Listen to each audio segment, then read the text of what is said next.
Going to chat here with Aztecs baseball assistant coach Mark Martinez. First, though, let's give out a couple of tickets to the next home men's basketball game at Sold Out Viejas Arena. It is a week from tonight, Tuesday, February 19th against Wyoming, 7 p.m. tip-off. And we got a trivia question for you. Tomorrow, Aztecs visit Colorado State, Chris, as you know. And Colorado State was one of 4 teams to make the NCAA tournament from the Mountain West last season. They lost in their first-round matchup in a 6-11 matchup. They were the 11 seed.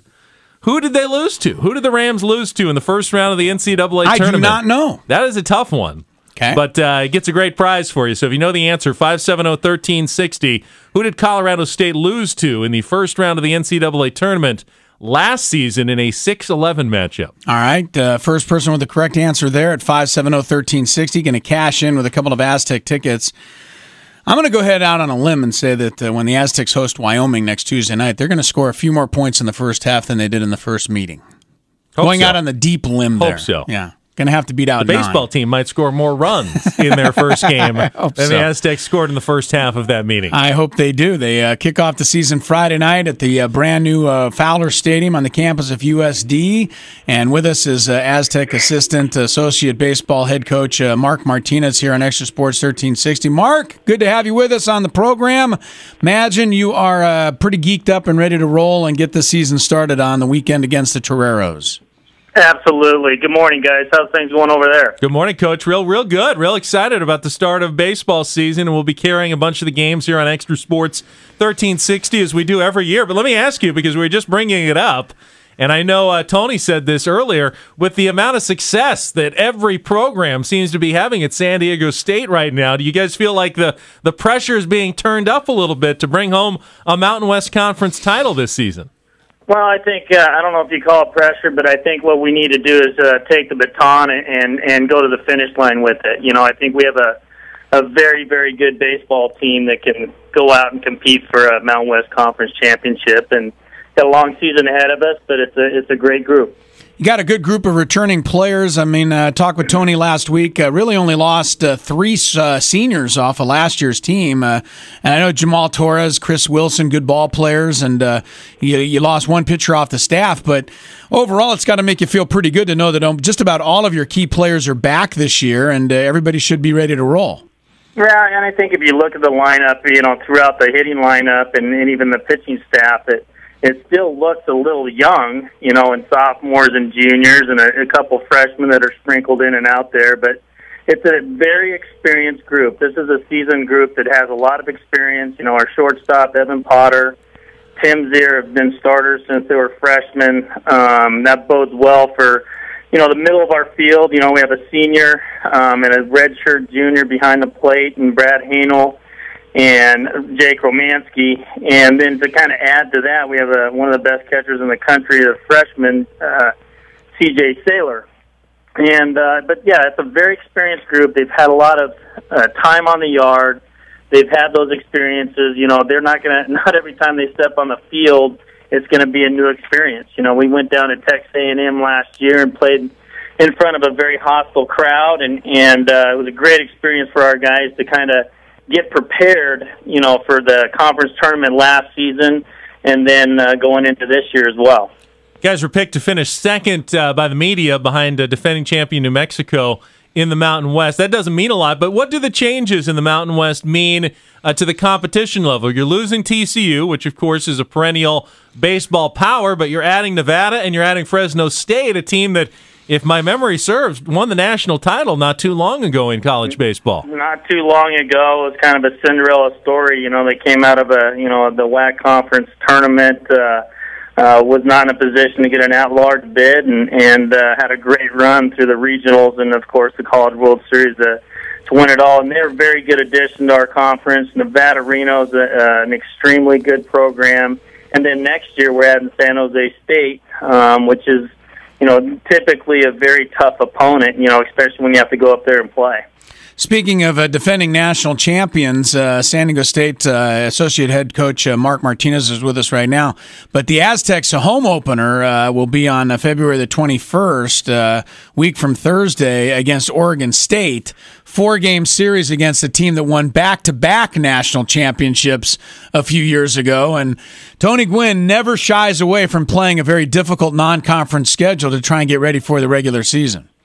Well, and I think that's kind of one of our goals each year is to play a very competitive non-conference schedule, and you know there's years that doesn't work out too good, and then you know there's years that hopefully that you know like this year is preparing you to go compete on a national level. You know once you get through the conference tournament and move on to a regional and hopefully you know advance further you know throughout the you know May and June months, and so that's kind of what that whole dynamic is. You know we have USD that's a ranked opponent. We have Oregon State that's ranked in the top 10.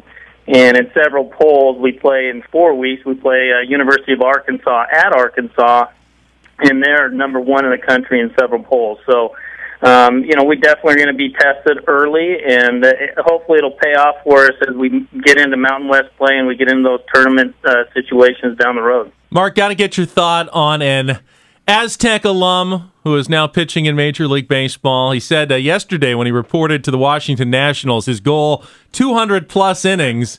But what did you think about the Nationals shutting down Steven Strasburg there before the playoffs last year? I mean, you know, I had to kill fans to not have the ace going into the playoffs and how they get knocked out in the first round in a Game 5 like that. That was painful with Steven sitting on the sideline.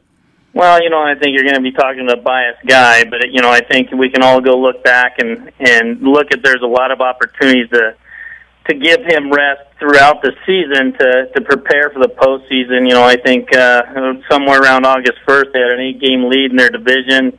To me, that would have been a perfect opportunity to maybe skip 1 or 2 starts to prepare for the postseason. But, again, no one was asking me at that time, and those were the cards he was dealt, and I think, you know, for his long-term future, might pay off, you know, and if he's talking about 200 innings this year, well, hopefully he can grind those out and be healthy throughout the entire season, and hopefully making that decision last summer pays off this summer and beyond. Let's see, what other Aztec alums from the baseball program we got right now in Major League Baseball? I know there's a few. You know, Justin Masterson's been pitching pretty well in the big leagues. Royce Ring, I think, is still a reliever in the Major League. What other guys are you keeping tabs on in the big leagues? Well, Quentin Berry, who, you know, got an opportunity to play in the World Series with Detroit, which, you know, again, when he came to the plate, my heart rate went way up, and I think I was trying to swing the bat for him, but he's playing in the big leagues. Of course, Anthony Gwynn has been up and down, and hopefully he can win a job this year with the Dodgers, and of course, Aaron Harang is still going, and he is one of our faithful alum as well. He's just really kind to our program, and of course, we follow him very closely every single summer. And then, of course, Bruce Billings has been had a little bit of big league experience with the Oakland A's, and I think he's with the big league club in spring training, trying to win a job as well. Mark, visited with Greg Allen last week, your center fielder, last year right fielder, but what an exciting young player this guy is. Yeah, threw everybody out. I mean, nobody ran on him at all, and batted leadoff for you, and now this year he'll be a sophomore. This kid seems like one of those kids where the sky's the limit, and I imagine you've got some other young players, too, that you're looking at. But tell us about some of the potential star players on this year's club. Well, you know, to start with Greg Allen, of course. You know, Greg is, you know, what's amazing is there's still a lot in the tank. You know, he's a very dynamic player. He has a lot of tools that he can bring to the table every day. And, of course, arm strength's one of them. He has tremendous speed. He covers a lot of range in the outfield. He's very pesky on the bases. We're going to ask him to run a lot on the bases and create havoc. And what's amazing is there's so much more in the tank. And what, you know, the credit to Greg is that he's not satisfied with where he's at. He's an extremely hard worker, and sky's the limit. We might not ever get to see the best Greg Allen while he's playing up on the Mesa, but hopefully, you know, he can continue to improve and get better. Another really interesting, again, Brad Hanel is a guy that broke his ankle 4 games in last year, and he's a redshirt sophomore. He's getting a lot of attention, you know, as a catcher. professionally. And then everybody needs to come out and see Michael Cedoroff. He's a sophomore right-handed pitcher. Kind of came into his own last year. Really pitched well at the end of the season, and kind of got a couple missed starts due to the fact that he's actually throwing a no-hitter at Texas A&M, and got hit with a line drive in the face, broke his jaw. But 2 weeks later, kind of speaks to his toughness. He was on the mound down the Mountain West Conference tournament pitching against UNLV, and he was throwing anywhere from 99 to 101, and so that speaks volumes of what he's about. And so those are some of our young prospects. We have a freshman third baseman, Ty France, that is just going to be a joy to watch. He's really, since I've been here, going to my 7th season, it's a pure third baseman that can really play the position the way it needs to be played, and we're very excited about him. And another sophomore I want to definitely mention is Ryan Munoz, our first baseman. He's got a big bat, and he's worked extremely hard in the weight room. He's gained somewhere in the neighborhood of 20 pounds, and it's added to his power potential as we move into the season. So we're very excited about our talent, and it's an unbelievable group. It's just a great group to work with. We look forward to coming to the yard every day. They do everything that we ask them to do, and it's just been a joy working with this group. And I can tell you this much, the results might not be whatever, but I can tell you this much: we're going to play hard. We're going to play with a lot of energy, enthusiasm. And the other thing that I'll tell you is that, bottom line is good things happen to people that work hard, and good things happen to good people, and we got a lot of good people on our program. Well, it starts Friday night at USD, weekend series. Coach, good luck this season. We're looking forward to it. Thanks for joining us. Thank you very much, guys, and hopefully we'll see you out Friday at the new ballpark. It's going to be a lot of excitement, a lot of fun.